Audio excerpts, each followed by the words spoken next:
everyone, I'm Vicky, welcome to my channel. If you are new, please hit that subscribe button. If you are already part of my little sub family, thank you so much. So this is part of my 12 days of Christmas videos. So on the 4th day of Christmas, I give to you my book review of the Gone series by the author Michael Grant. I did start filming these videos quite a while ago.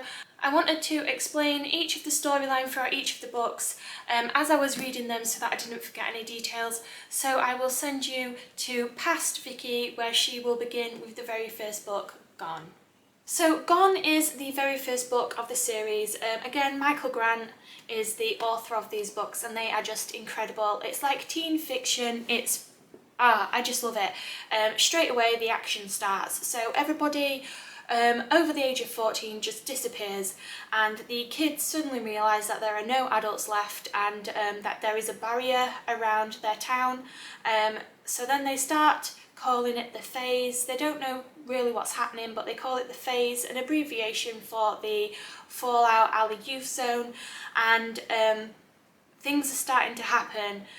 Kids are beginning to develop powers, animals are mutating, a seagull is flapping around with talons, coyotes are able to talk. Like, even stuff with animals, things are just going crazy in this little town. So the main character is a young guy called Sam, and everybody is looking to him to sort of take control, to tell them what to do. Like, where are our parents? They're looking at him. So at the beginning, Sam keeps it a secret that he's got powers. He can shoot like light beams of like this green light from his hands. So he's got some powers, but he doesn't really fully know how to control them yet. So you've got Peridot Beach, and then further up you've got a place called Coates Academy. The kids from Coates come down to Peridot Beach and basically decide that they're going to take over. So a little bit of a war breaks out between Sam and the main guy from Coates Academy, which is called Kane. So both of these young boys have got powers. Kane can basically make anything or anybody move just by flicking his hand. He can send you flying, he can rip walls down, buildings down. He's just got a really powerful power, and he uses it to control people and to just bully. Whereas Sam is trying to make it a fair place for everybody, to look after everyone. Kane ends up going back up to Coates with his tail between his legs. Basically Sam won, but it's not over yet. And then there is this thing called the darkness. Within this book, we do not fully know what the darkness is. It just seems a little bit like maybe that's got something to do with what has happened and the creation in the phase. But yeah, it's such a good book. I'm really enjoying it. It's just packed full of so much action. There's so much happening all the time. There's so many characters, but it's so well written that you don't get confused by each character. Yeah, I am just really loving this book, and the next one that I will be reading is Hunger. It is a very fast-paced read. The entire series is really, and this book starts where the other one left off. So as it says by the title, Hunger, the kids have absolutely raided every single cupboard, fast food store, grocery store. There are no cookies, chocolate bars, pop, nice things like that left. It has all been ransacked. They didn't save any fruit or fresh meat. It's all rotten, and there's not a lot of food around. They're literally eating like vegetables from a tin, and some kids are living off like gravy granules just mixed with water. So there's really not a lot for them to eat at the moment. Sam, who has become the leader of Peridot Beach, he has got the challenge of trying to feed all these kids and keep everyone alive. But as well as that, there's also his brother, who is now being controlled by the G monster, who lives in a cave which has been created from the radiation from the power plant that had a spillage quite a while ago, which is also mentioned in the story. And then along with Kane, you've got his sidekick, who everyone is calling Whip Hand, and he's just kind of like a psychopath character. He just enjoys inflicting pain and destruction on others. So there's a lot going on within this story, but mainly the fact that there isn't a lot of food and they're having to come up with new ways to find food.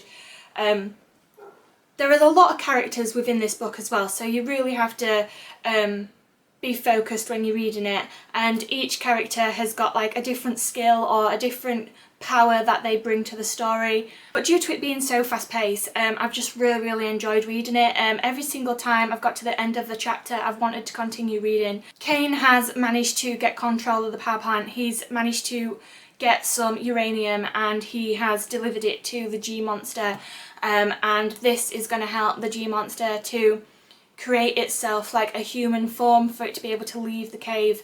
As a reader, I don't know what's in store, what the G-Monster has got planned, what its actual end goal is, but at the moment it wants to be able to have a physical form where it can actually do things for itself and not have to rely on others. So now I'm moving on to the third one, which is Lies.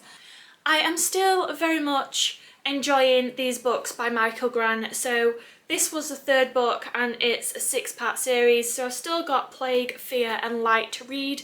But yeah, so much happens in these books. Like, as you can see, there's a lot of pages there, and it's quite small writing as well.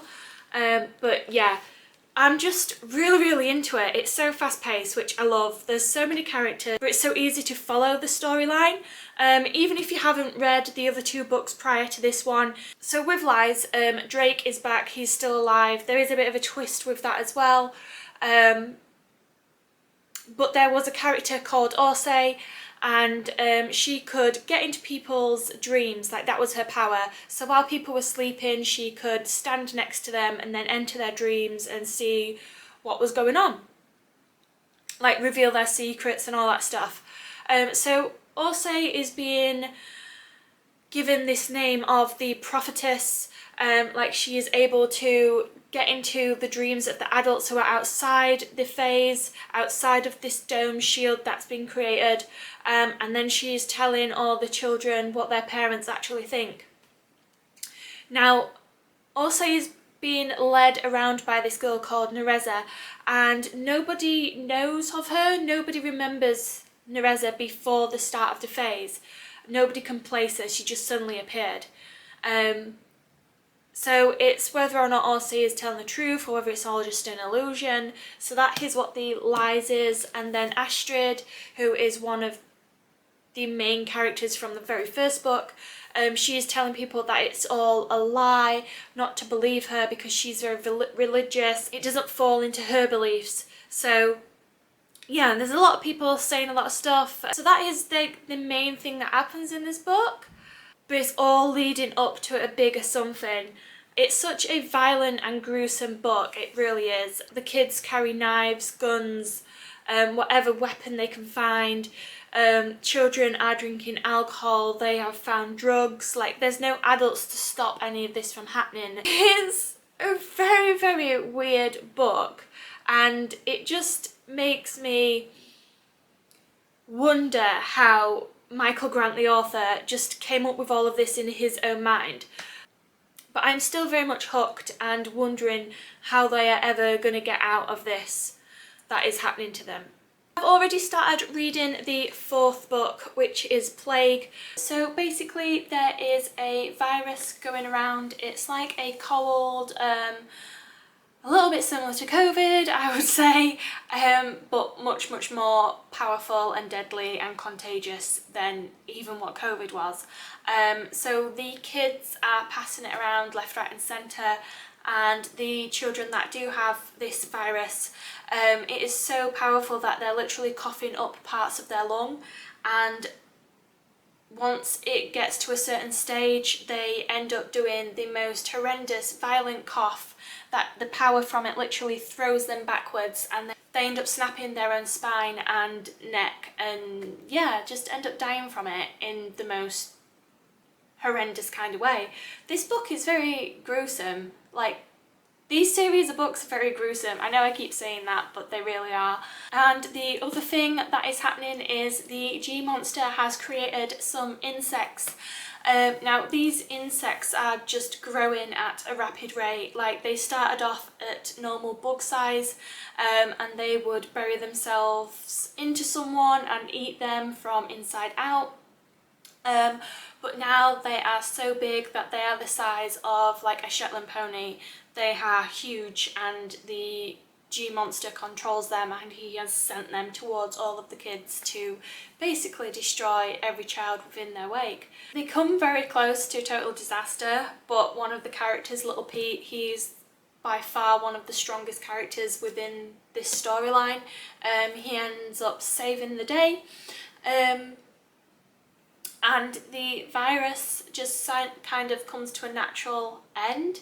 I think like people's immune systems just eventually catch up. I'm not really sure what happens there, but it does eventually sort of dwindle away. So yeah, that's like the main thing that happens in Plague. Obviously you've got all of the other characters and stuff happening with each of those. I don't want to give too much away. But it does follow on from the last book, so if you haven't read all of the books and all of the other books before getting to Plague, the author does sort of give you a little bit of text and understanding of each character and what is actually going on. But I have really enjoyed reading these in order. So after Plague came Fear, which I have finished reading. In Fear, everything goes dark, like there's no more light in the phase. The dome that is surrounding the phase goes totally black. Nobody can do anything, they can't generate electricity.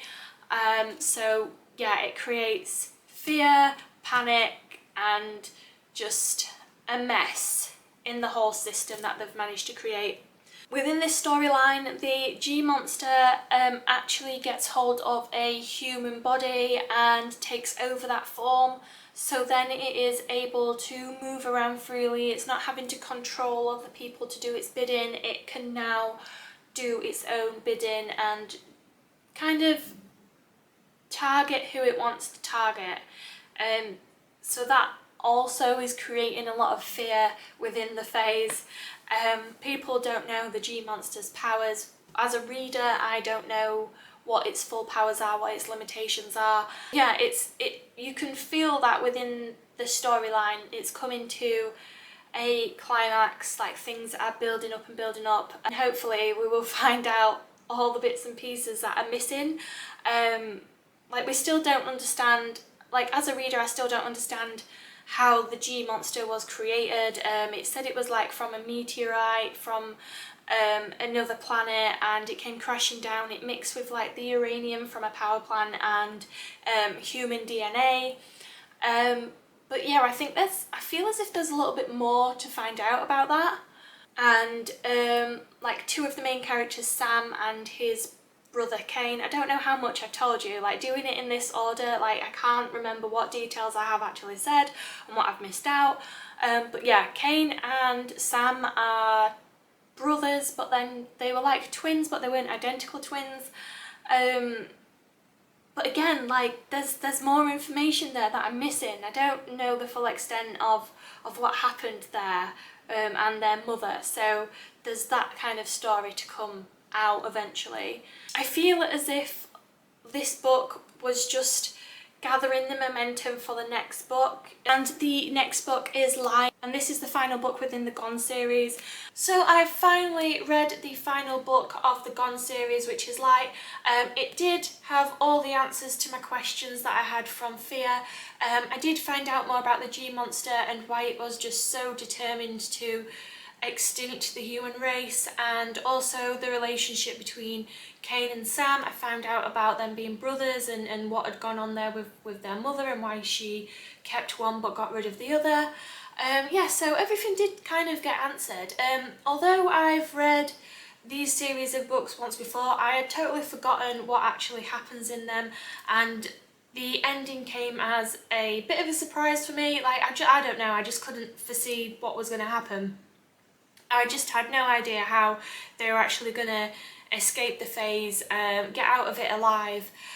But yeah, they do manage to get out, but it does come at the cost of two of the main characters have to give up their lives for it. So I don't really want to give too much away. I would like you to still get some enjoyment out of these books if you were to read them yourself.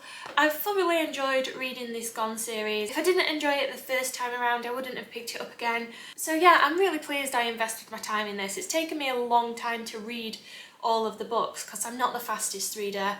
But I would say it was time well spent. I hope that if this was a genre or style of book that you had no interest in, that maybe you may consider picking it up in the future. But yeah, if you've watched this video till the end, thank you very much. Don't forget to like, comment and subscribe. Hopefully see you again soon. But for now, goodbye.